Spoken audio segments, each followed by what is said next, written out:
In the rolling hills of rural Kentucky, where faith runs as deep as the coal mines that once sustained entire communities, a mystery began to unfold in the summer of 2019. Rebecca Torres of the Federal Bureau of Investigation had built her career on unraveling the darkest secrets hidden within religious communities across America.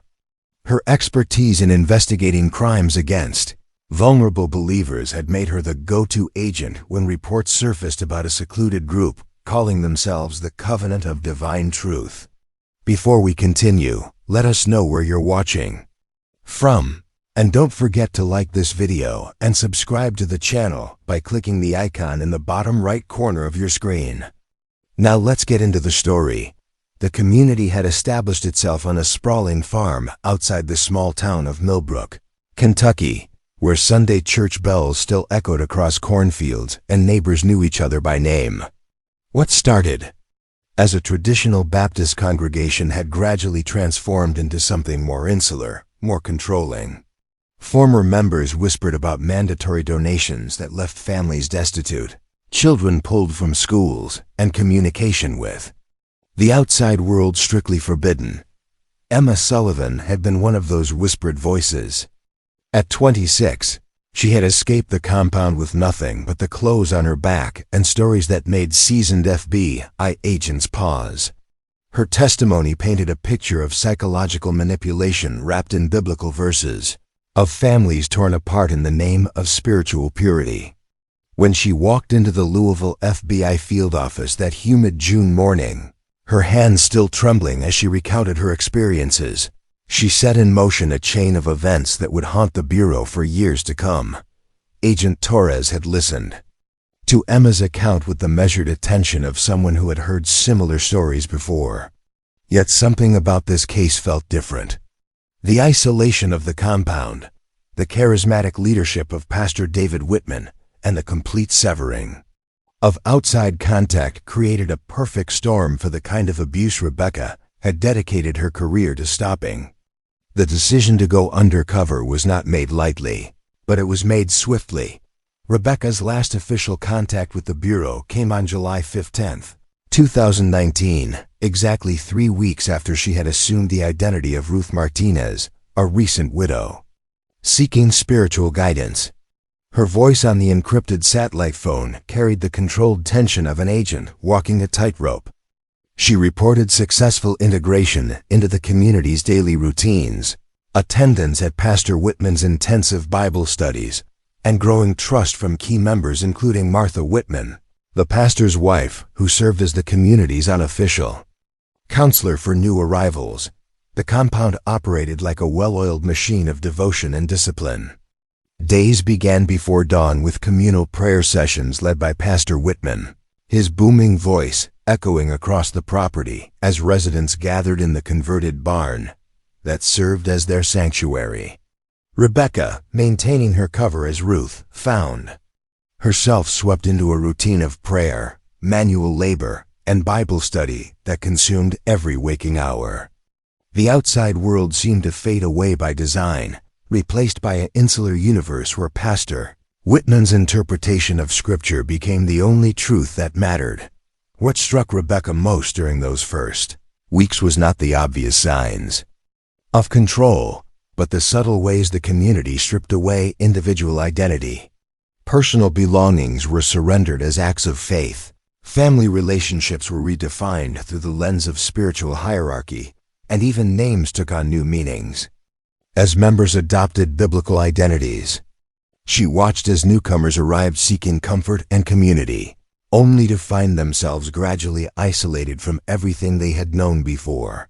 Pastor David Whitman commanded respect through a combination of theological knowledge and psychological insight that impressed even Rebecca's trained eye. His sermons wove together scripture and personal revelation in ways that made questioning feel like spiritual weakness. He spoke of visions from God, of the community's special role in the coming judgment, and of the need to separate completely from a corrupt world. Those who expressed doubt found themselves subject to intensive counseling sessions with Martha Whitman, whose gentle demeanor masked an iron determination to maintain unity within the group. Rebecca's training had prepared her for many scenarios, but the gradual erosion of her own certainty caught her off guard. Living among true believers, participating in their rituals, and witnessing their genuine faith in Pastor Whitman's teachings created a cognitive dissonance that challenged her objectivity. She found herself questioning not just the community's practices, but her own motivations for being there. The line between Rebecca Torres, FBI agent, and Ruth Martinez, seeking believer, began to blur in ways that concerned her. During quiet moments of reflection, the community's daily routine left little time for such reflection. Dawn brought prayer services followed by communal breakfast, where residents shared simple meals of oatmeal, fresh bread, and preserves made from the compound's extensive gardens. Work assignments varied based on the season and individual skills, with everyone contributing to the community's goal of complete self-sufficiency. Rebecca found herself assigned to the kitchen detail under Martha Whitman's supervision, a position that provided access to informal conversations and insights into the community's social dynamics. It was during these kitchen duties that Rebecca began to understand the true scope of the community's isolation. Letters from outside family members were intercepted and reviewed by Pastor Whitman before being shared with their intended recipients, often with sections redacted or entire letters deemed spiritually harmful and withheld entirely. Phone calls were forbidden except in emergencies, and even then required the pastor's personal approval and supervision. The internet was described as a tool of Satan, and electronic devices were surrendered upon arrival as symbols of worldly attachment. As July progressed, Rebecca documented these observations in coded messages during her scheduled check-ins with Agent Michael Chun, her supervisor back in Louisville.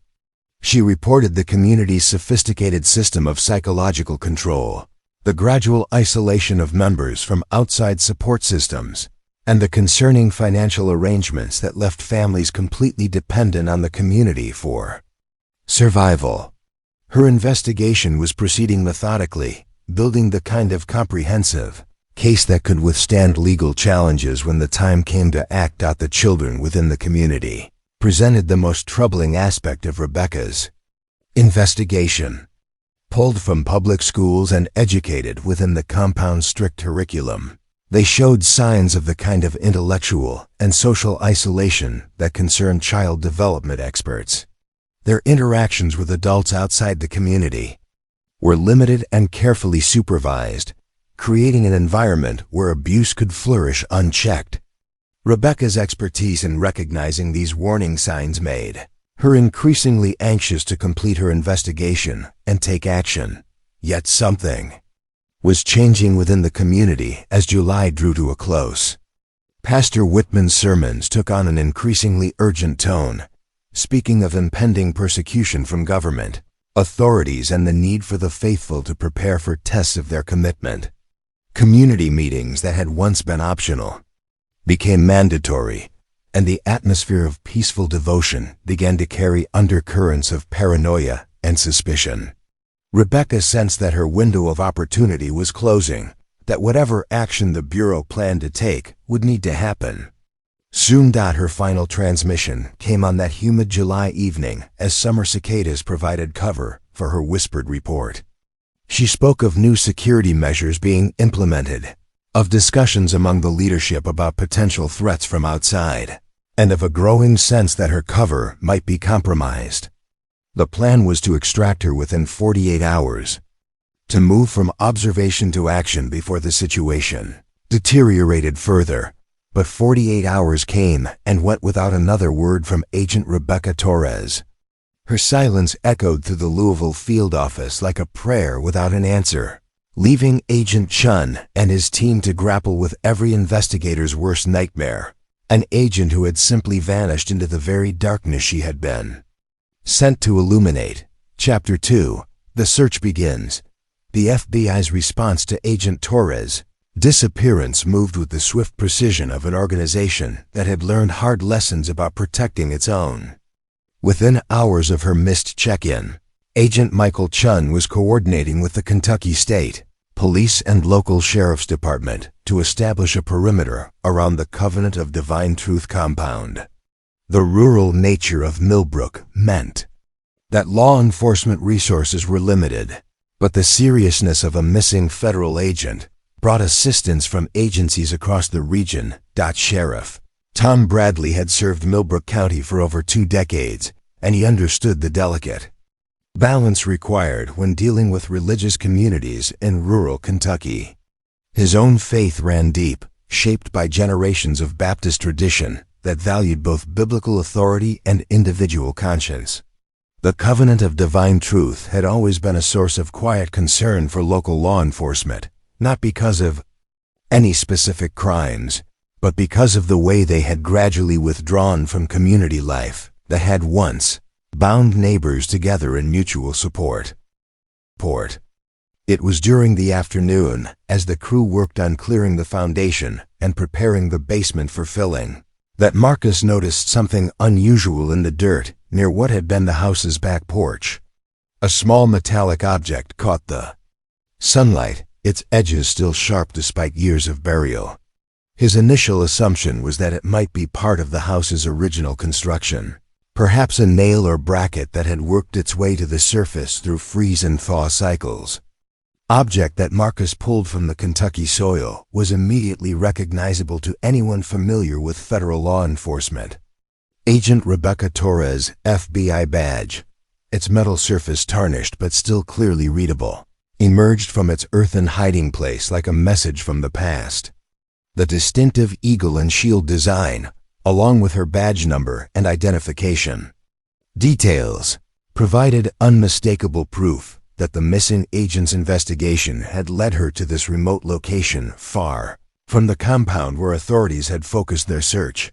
Marcus Thompson's hands trembled slightly as he realized the significance of his discovery.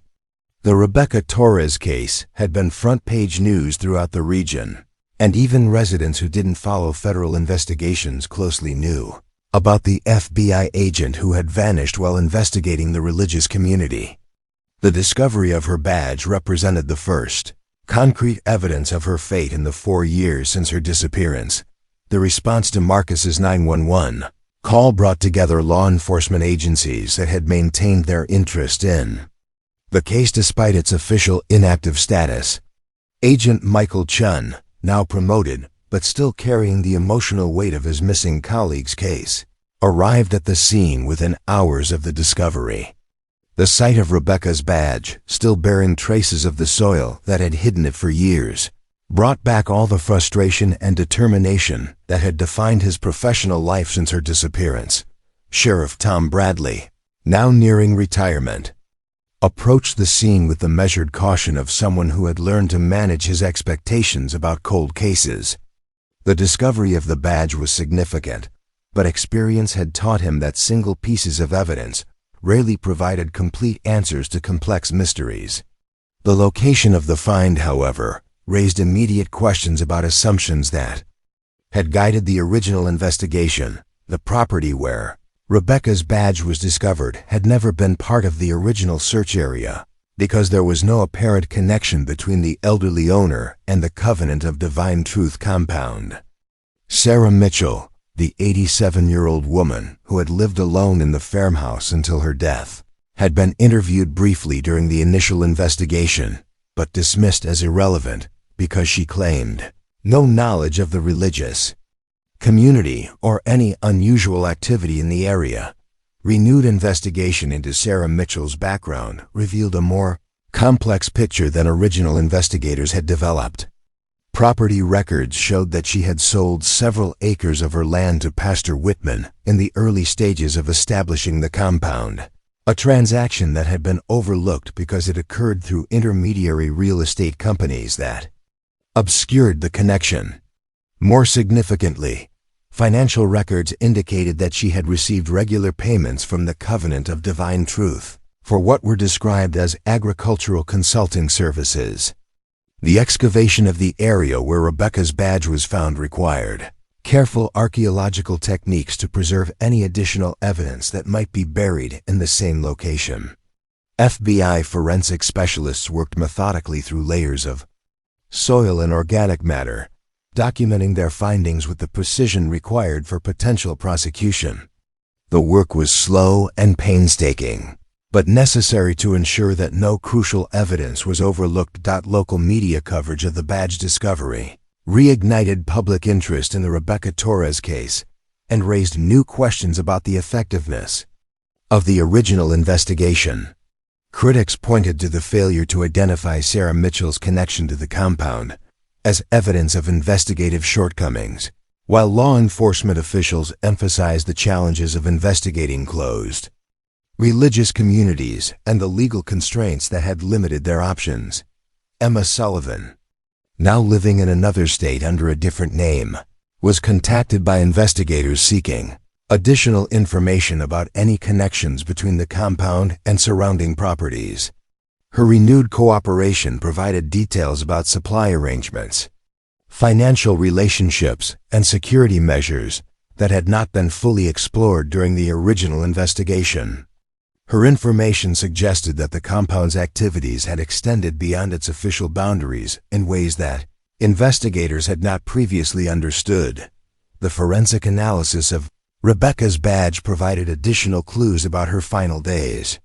Trace evidence suggested that the badge had been buried shortly after her disappearance, while soil analysis indicated that it had been deliberately concealed rather than accidentally lost. The location of the burial, in a spot that would not normally be disturbed by routine property maintenance, suggested knowledge of the property's layout and access to the location during the relevant time period. Pastor David Whitman, now serving a federal prison sentence for financial crimes related to the compound's operations, was interviewed by investigators seeking information about Rebecca's disappearance and any connections to Sarah Mitchell's property. His responses were characteristically evasive and self-serving, but his apparent familiarity with the property and its former owner raised additional questions about activities that had occurred beyond the compound's official boundaries. Martha Whitman had remained in the area following her husband's conviction, living quietly in a small apartment in Millbrook, while maintaining her innocence of any knowledge about criminal activities within the compound. Her reaction to news of the badge discovery was reported as one of surprise and continued denial, but investigators noted inconsistencies in her statements that suggested possible additional knowledge about Rebecca's fate. The community's reaction to the badge discovery reflected the complex emotions that had surrounded the case from its beginning. Relief at finally having concrete evidence was tempered by renewed grief for Rebecca Torres and frustration that answers had taken so long to emerge. Local churches organized memorial services that honored Rebecca's service while calling for continued efforts to achieve complete justice in her case. The technical challenges of investigating a 4-year-old crime scene required specialized equipment and expertise that pushed the boundaries of forensic science. Ground-penetrating radar, chemical analysis of soil samples, and botanical examination of plant growth patterns all contributed to a comprehensive understanding of what had occurred at the property during the relevant time period. Jacob Morrison, the compound's former security chief, had disappeared shortly after Pastor Whitman's arrest, his whereabouts unknown to federal authorities despite an active warrant for his arrest on charges related to financial crimes and obstruction of justice. His military training and knowledge of evasion techniques made him a particularly challenging fugitive, but the discovery of Rebecca's badge renewed efforts to locate him as potentially the only person who could provide complete answers about her fate. The psychological impact of the badge discovery on Agent Chun was profound and complicated. While the evidence represented a breakthrough in his most significant unsolved case, it also confirmed his worst fears about what had happened to Rebecca Torres. The years of uncertainty had been difficult, but they had allowed him to maintain hope that she might somehow still be alive. The badge's discovery forced him to confront the reality that his colleague and friend had almost certainly been murdered. Dr. Collins' updated psychological profile of the case suggested that Rebecca's investigation had uncovered activities that posed an existential threat to the compound's leadership prompting desperate measures to silence her. The careful burial of her badge indicated planning and premeditation rather than impulsive violence, suggesting that her death had been deliberate rather than accidental. This analysis guided investigative efforts toward understanding what specific information Rebecca had discovered that had made her so dangerous to the community's leadership. The legal implications of the badge discovery were complex and far-reaching. While the evidence strongly suggested that Rebecca had been murdered, proving specific criminal charges would require additional evidence that might never be found. The statute of limitations issues, jurisdictional questions, and evidentiary challenges created obstacles for prosecution. Even if additional suspects were identified and apprehended, local residents who had lived in the area during the relevant time period were re-interviewed about any unusual activity they might have observed around Sarah Mitchell's property or the surrounding area. Several reported seeing vehicles traveling the back roads at unusual hours, while others recalled sounds of digging or construction activity that seemed inconsistent with normal agricultural work. These reports, originally dismissed as irrelevant, took on new significance in light of the badge discovery. The excavation of the burial site eventually revealed additional evidence that painted a grim picture of Rebecca Torres' final investigation. Personal items that had belonged to her, including a watch and pieces of jewelry that had been described in missing person reports, were found buried near the badge. The careful placement of these items suggested that someone had wanted them to be discovered eventually, perhaps as a message or warning to other potential investigators. The FBI's renewed investigation focused on reconstructing the events of Rebecca's final days and the network of relationships that had existed between the compound and surrounding properties. The evidence suggested a level of planning and coordination that extended beyond the compound's official leadership, indicating that multiple individuals had been involved in the crimes against Rebecca and the subsequent cover-up efforts. Impact on the broader community was significant as residents grappled with the realization that a federal agent had been murdered in their midst, while they had remained unaware of the danger that existed in their peaceful rural county. The discovery challenged assumptions about community safety and the effectiveness of local law enforcement in protecting residents from sophisticated criminal organizations operating under the guise of religious freedom. The memorial service for Agent Rebecca Torres, held 4 years after her disappearance and attended by hundreds of law enforcement officers from across the region, provided a sense of closure for many who had been touched by her case. While complete justice remained elusive, the discovery of her badge represented progress toward accountability for the crimes that had been committed against her. Agent Chun's closing report on the case acknowledged both the progress that had been made and the questions that remained unanswered. The investigation had exposed systematic criminal activity within a religious community, resulted in multiple convictions for financial crimes, and provided evidence of Rebecca's fate that brought some measure of resolution to her family and colleagues. However, the specific circumstances of her death and the location of her remains continued to elude investigators despite years of dedicated effort. The legacy of Agent Rebecca Torres lived on through changes in FBI training and procedures for investigating closed religious communities. Her case became a study in the challenges of undercover operations in environments where suspects possess sophisticated counter-surveillance capabilities and the willingness to use violence to protect their secrets. The lessons learned from her sacrifice would help protect future agents facing similar dangerous assignments. The Covenant of Divine Truth compound had been abandoned and sold for taxes following Pastor Whitman's conviction, its buildings gradually falling into disrepair as nature reclaimed the land that had once housed a community bound together by faith and fear.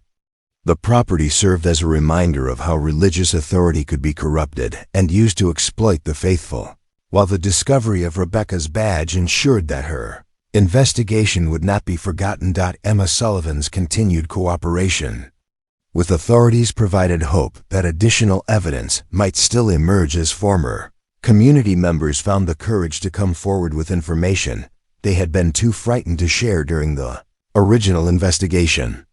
Her example demonstrated that healing and justice were possible even for those who had been victimized by the very community they had trusted with their spiritual welfare. The case of Agent Rebecca Torres remained technically open, with investigators continuing to pursue leads and maintain hope that Jacob Morrison or other fugitives might eventually be apprehended and brought to trial. While complete justice might never be achieved, the discovery of her badge represented a victory for the principle that federal agents who sacrificed their safety in service to their country would not be forgotten or abandoned by their colleagues and the communities they served. As Marcus Thompson completed the demolition of Sarah Mitchell's farmhouse and began preparing the site for new construction, he carried with him the knowledge that his discovery had provided answers that dozens of investigators had sought for years. The badge that had emerged from Kentucky soil would be returned to Rebecca's family as a symbol of her service and sacrifice, while the investigation it renewed continued the search for complete truth about her final case, the discovery of Agent Rebecca Torres' badge 4 years after her disappearance brought both closure and renewed pain to a case that had haunted federal law enforcement and the rural Kentucky community where she had vanished. While many questions remained unanswered, her sacrifice served as a reminder of the dedication and courage required of those who investigate crimes in the shadows of society, and the importance of never abandoning the search for truth and justice. Case reminds us of the value of every life and the importance of communities that support and protect one another through faith and fellowship. Agent Torres' dedication to serving others reflects the Christian values of sacrifice and service that bind us together in times of both joy and sorrow.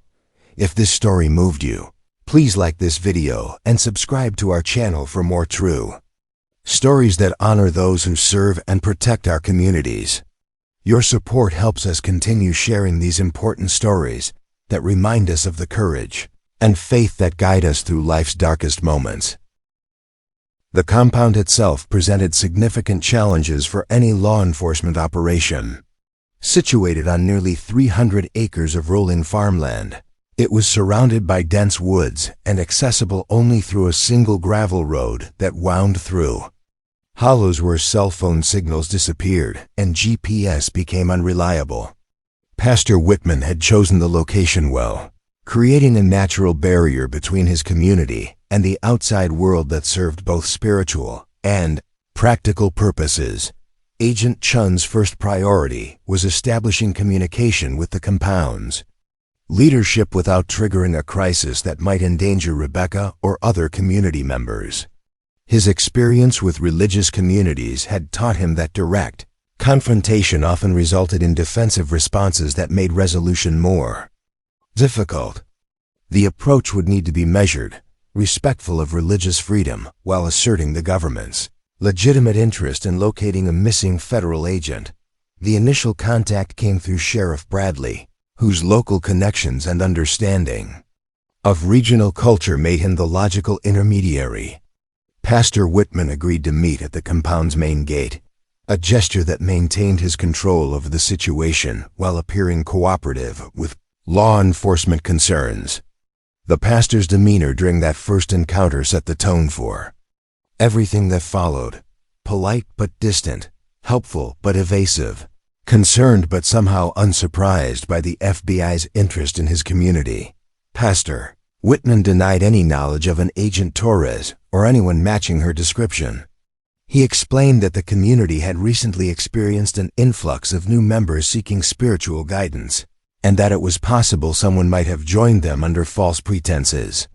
His willingness to allow limited searches of common areas seemed cooperative, but Agent Chun noted the careful boundaries being established around private living quarters and certain administrative buildings. The search of permitted areas yielded no immediate evidence of Rebecca's presence or fate. Community members who were questioned seemed genuinely confused by inquiries about someone they didn't recognize from Agent Chun's description. Their responses carried the measured quality of people who had been coached on interactions with outside authorities, but nothing suggested active deception or knowledge of criminal activity. Martha Whitman emerged as a key figure during these initial investigations. Her role as the community's unofficial counselor and her position as the pastor's wife gave her unique insight into the daily lives of all residents. She spoke with Agent Chun with the practiced empathy of someone accustomed to helping people through difficult transitions, expressing genuine concern for any missing person while maintaining that no one matching Rebecca's description had sought their community's assistance. The investigation expanded beyond the compound as Agent Chun's team began reconstructing Rebecca's activities during the weeks leading up to her disappearance. Her cover identity as Ruth Martinez had been carefully constructed, complete with background documentation that would withstand casual scrutiny. The trail led through Louisville's homeless shelters and Baptist churches where Ruth Martinez had supposedly been seeking spiritual direction. Following her husband's fictional death in an industrial accident, Emma Sullivan found herself once again at the center of an FBI investigation, this time not as a complainant, but as a key witness who might hold crucial information about the community's inner workings. Her debriefing sessions with Agent Chun revealed details about the compound's daily routines, security measures, and leadership structure that hadn't been included in her original testimony. The picture that emerged suggested a community more tightly controlled and potentially more dangerous than initial assessments had indicated. The psychological profile of Pastor Whitman began to take shape through interviews with former members and analysis of his recorded sermons. Dr. Sarah Collins, the FBI's consulting psychologist, identified patterns consistent with narcissistic personality disorder combined with genuine theological knowledge that made him particularly effective at manipulation. His ability to blend scriptural authority with personal charisma created a potent combination for controlling followers who genuinely sought spiritual truth. Local residents of Millbrook provided additional context about the community's evolution.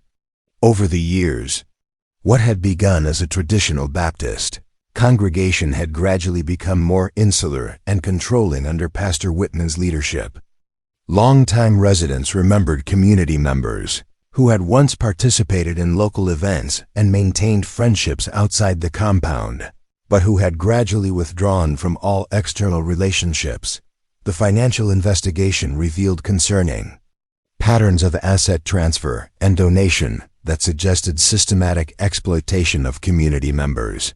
Families who had joined the covenant of divine truth had typically surrendered their personal property, retirement savings, and other assets to the community's collective ownership. Pastor Whitman maintained legal control over these resources through a complex network of trusts and religious exemptions that made conventional financial crimes difficult to prosecute. Media attention began to focus on the case as news of the missing FBI agent spread through regional and national outlets. The combination of federal law enforcement, religious extremism, and a remote Kentucky compound created comparisons to previous standoffs that had ended tragically.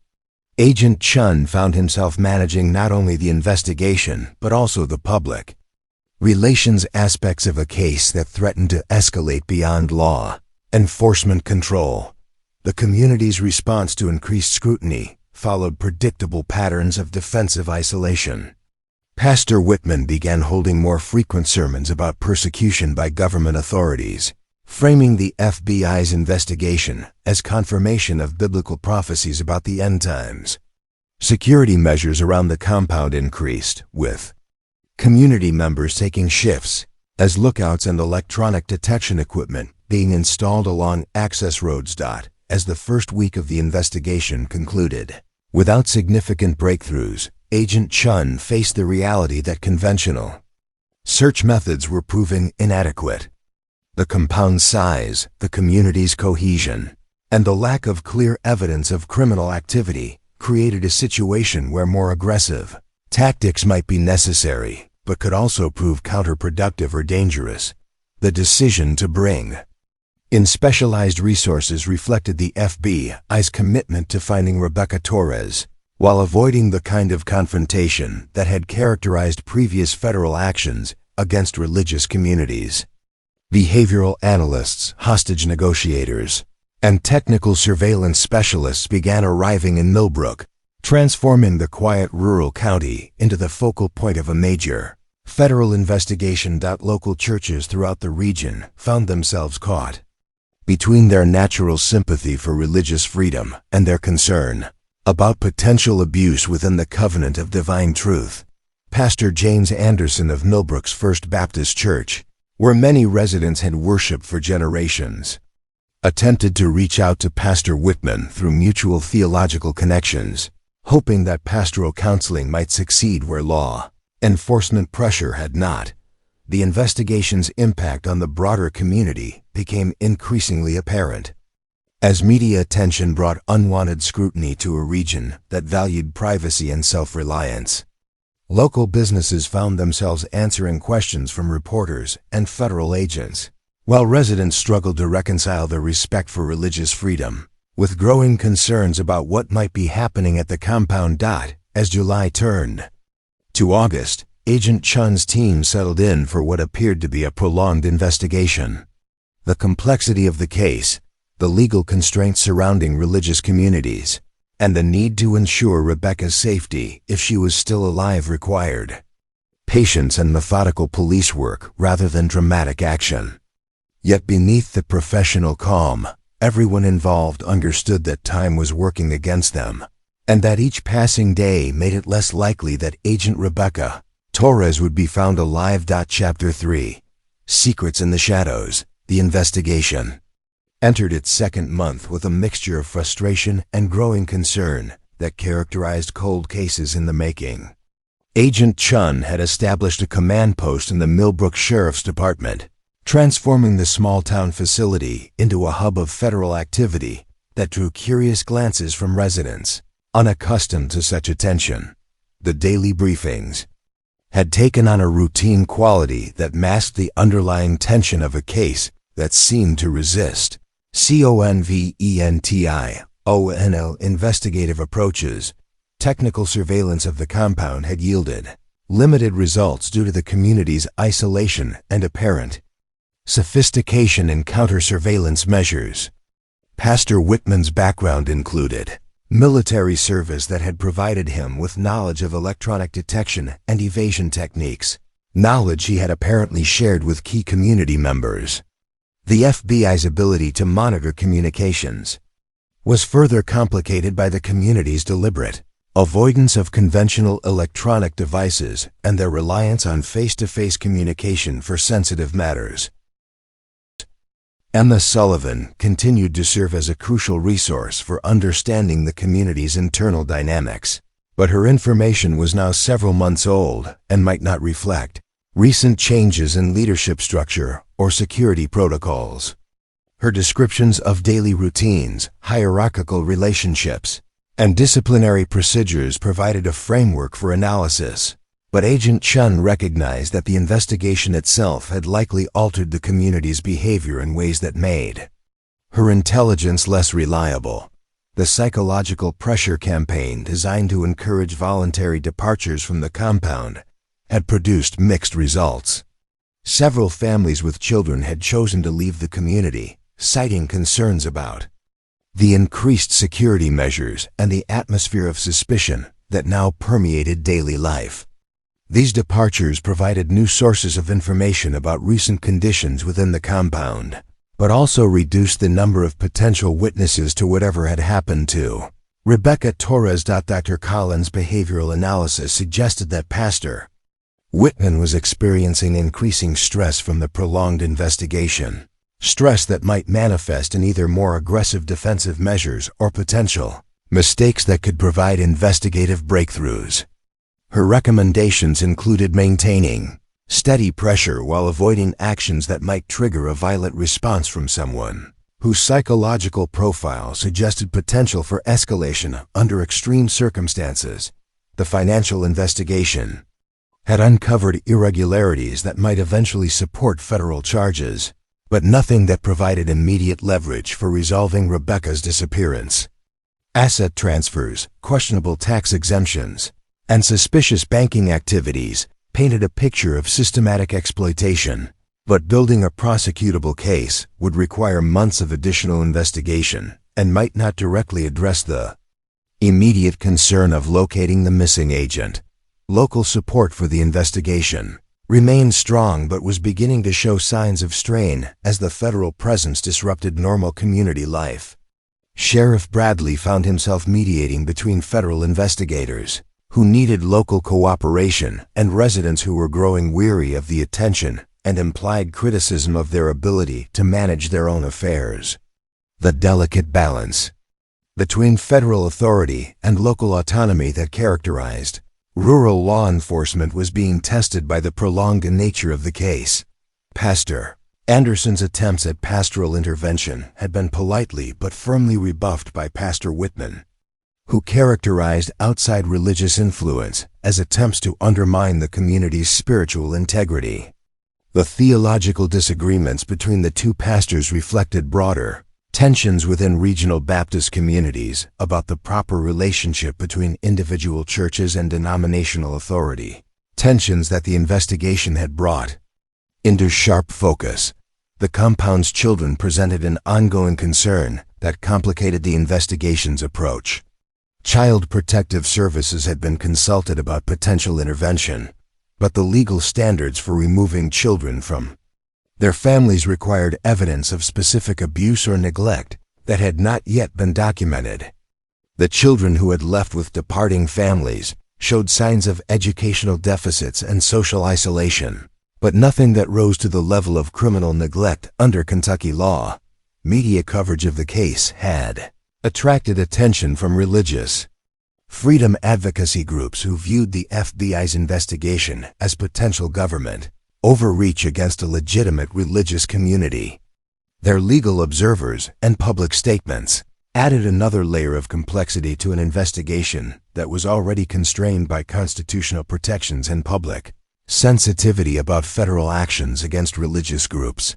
Agent Chun's team had identified several community members who might be vulnerable to recruitment as informants, but approaching them required careful consideration of potential risks to both the individuals and the investigation. The community's emphasis on collective loyalty and spiritual accountability meant that any perceived betrayal could result in severe consequences for the individual involved and might also compromise ongoing investigative efforts. The technical challenges of conducting surveillance in rural Kentucky had required creative solutions and additional resources from FBI technical specialists. The terrain's natural obstacles, combined with the community's apparent counter-surveillance measures, created a situation where traditional investigative techniques were less effective than in urban environments where infrastructure and population density provided more options for covert observation. Jacob Morrison had emerged as a person of particular interest based on Emma Sullivan's descriptions of his role as Pastor Whitman's enforcer of community discipline.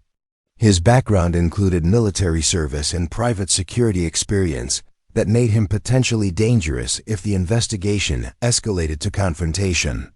Understanding his loyalty to Pastor Whitman and his willingness to use violence in defense of the community became a priority for threat assessment and tactical planning. The investigation's impact on Agent Chun personally had become apparent to his colleagues and supervisors. The responsibility for a missing agent, combined with the case's complexity and public attention, was taking a toll that required careful management to maintain investigative effectiveness. The Bureau's employee assistance resources had been made available, but the demands of the case left little time for addressing the psychological pressures involved. Regional FBI resources had been stretched by the prolonged nature of the investigation, requiring careful coordination with other field offices to maintain coverage of ongoing cases while providing adequate support for the search for Rebecca Torres. The balance between thorough investigation and resource management reflected broader challenges. facing federal law enforcement in cases that required sustained attention over extended periods. The community's agricultural activities provided both challenges and opportunities for investigation. The compound's food production, livestock management, and seasonal work patterns created legitimate reasons for outside contact that might provide intelligence-gathering opportunities, but also created multiple venues where evidence might be concealed or destroyed. The FBI's agricultural crime specialists had been consulted about approaches that might be effective in rural farming communities. As autumn approached, the investigation faced the reality that winter weather would complicate surveillance and search efforts while potentially making the community even more isolated and self-contained. The seasonal transition also marked nearly 3 months since Rebecca's disappearance, a timeline that significantly reduced the likelihood of finding her alive, while increasing the pressure for decisive action that might at least provide answers about her fate. Local churches had begun organizing prayer vigils for Rebecca Torres, events that brought community members together in support of the investigation while also providing forums for discussing concerns about religious freedom and government authority. These gatherings reflected the complex emotions surrounding a case that touched on fundamental questions about faith, authority, and the proper limits of government intervention in religious matters. The investigation's documentation had grown to thousands of pages of reports, interviews, surveillance logs, and analytical assessments that painted a detailed picture of the covenant of divine truth while still failing to answer the central question of what had happened to Agent Rebecca Torres. The comprehensive nature of the case file would eventually support whatever prosecutorial decisions were made, but the immediate goal of locating the missing agent remained elusive. Agent Chun's daily briefings had begun to focus more on long-term strategic approaches and less on immediate tactical operations, a shift that reflected the investigation's evolution from rescue mission to complex criminal case. The change in emphasis acknowledged the growing likelihood that Rebecca Torres was no longer alive while maintaining hope that the investigation might still provide justice for whatever crimes had been committed against her. Chapter 4. The Breaking Point. Winter descended on Millbrook County with the kind of bitter cold that transforms rural Kentucky into a landscape of stark beauty and practical hardship. The investigation of Agent Rebecca Torres' disappearance had settled into a rhythm of methodical police work, punctuated by moments of hope and frustration that characterized long-term cases. Agent Chun's command post had become a permanent fixture in the sheriff's department, its walls covered with maps, photographs, and timelines that told the story of a mystery that refused to yield its secrets. The Covenant of Divine Truth compound had adapted to winter isolation with the practiced efficiency of a community accustomed to self-reliance. Snow-covered fields and frozen streams created natural barriers that supplemented the security measures Pastor Whitman had implemented in response to the ongoing investigation. The compound's residents had grown more insular as the months passed, their interactions with outside investigators becoming increasingly formal and unhelpful. Pastor Whitman's sermons during this period, recorded through long-range surveillance equipment, revealed a man under significant psychological pressure who was channeling his stress into increasingly apocalyptic religious themes. His messages to the community emphasized themes of persecution, spiritual warfare, and the need for absolute loyalty in the face of government oppression. Dr. Collins' analysis suggested that he was approaching a psychological breaking point that could manifest in either complete withdrawal or potentially violent action. The technical investigation had finally achieved a breakthrough when FBI specialists identified a weakness in the compound's communication security.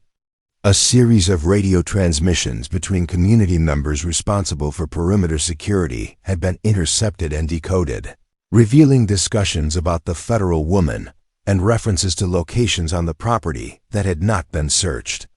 The intelligence was fragmentary and might not refer to Rebecca Torres, but it represented the first potential lead in months of frustration. Emma Sullivan had been re-interviewed extensively about her knowledge of the compound's physical layout, particularly areas that might serve as hiding places or disposal sites for evidence. Her descriptions of basement storage areas, unused outbuildings, and remote sections of the property provided target locations for more focused investigative efforts. The challenge remained gaining access to these areas without triggering a confrontation that might endanger other community members or destroy evidence. The legal framework for more aggressive action had been strengthened by the financial crimes investigation, which had uncovered evidence of mail fraud, tax evasion, and violations of federal banking regulations that could support search warrants for specific areas of the compound. Federal prosecutors had been working with Agent Chun's team to develop charges that would provide leverage for cooperation, while avoiding the appearance of religious persecution that might complicate prosecution. Local community support for the investigation had evolved as residents grappled with the reality that their quiet county had become the site of a major federal case. The initial curiosity and cooperation had given way to a more complex mixture of continued concern for Rebecca Torres and growing fatigue with the disruption to normal life. Sheriff Bradley found himself increasingly mediating between federal authorities and local residents who wanted their community to return to normal. The winter months had seen several more families leave the Covenant of Divine Truth compound, citing a variety of personal and spiritual reasons that investigators suspected were actually responses to the increasingly tense atmosphere within the community. These departures had reduced the compound's population to its most committed members, but had also eliminated potential witnesses who might have provided information about Rebecca's fate. Agent Chung's health had become a concern for his supervisors, as the stress of the prolonged investigation took its toll. The personal responsibility he felt for Rebecca's disappearance, combined with the professional pressure to resolve a high-profile case, had resulted in symptoms that required medical attention and raised questions about his continued effectiveness as case leader. The Bureau's support systems were engaged, but the demands of the investigation made it difficult to implement recommended stress management strategies. The media attention surrounding the case had intensified as the anniversary of Rebecca's disappearance approached, bringing renewed public interest and political pressure for resolution. Congressional representatives from Kentucky had begun asking questions about the investigation's progress and resource allocation, while advocacy groups on both sides of religious freedom issues used the case to advance their broader political agendas. Technical surveillance capabilities had been enhanced with additional equipment and personnel as the FBI committed more resources to achieving a breakthrough in the case. New listening devices, improved video surveillance, and aerial reconnaissance assets provided more comprehensive coverage of the compound's activities, but the community's security measures and natural terrain continued to limit the effectiveness of electronic intelligence gathering. The psychological operations component of the investigation had been refined based on behavioral analysis of Pastor Whitman's responses to various forms of pressure. Dr. Collins recommended a strategy of escalating legal and financial pressure, combined with offers of cooperation that might appeal to community members who were beginning to question their continued loyalty to the pastor's leadership. Jacob Morrison had been identified as a key figure whose cooperation might unlock the case, but approaches to recruit him as an informant had been unsuccessful due to his apparent absolute loyalty to Pastor Whitman and his sophisticated understanding of investigative techniques. His military and security background made him a formidable opponent who was unlikely to be deceived by conventional recruitment methods. The compound's agricultural operations had been affected by the prolonged investigation, with normal seasonal activities disrupted by security concerns and the departure of key workers. The community's financial situation had deteriorated as outside donations decreased and legal expenses increased, creating additional pressure that might eventually force changes in the leadership's approach to the investigation. Regional FBI offices had begun developing contingency plans for various scenarios, ranging from voluntary cooperation to armed resistance, recognizing that the case might eventually require tactical intervention if investigative methods continued to prove inadequate. The planning process involved coordination with local law enforcement, federal tactical teams, and crisis negotiation specialists who would be needed if the situation escalated.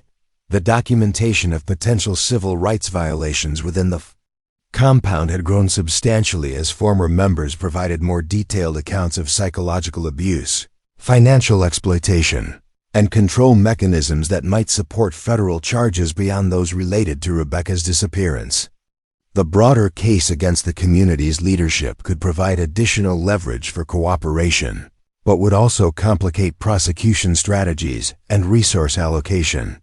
Agent Chun's team had identified several scenarios for Rebecca's disappearance, ranging from voluntary flight to murder, with each possibility requiring different investigative approaches and legal strategies.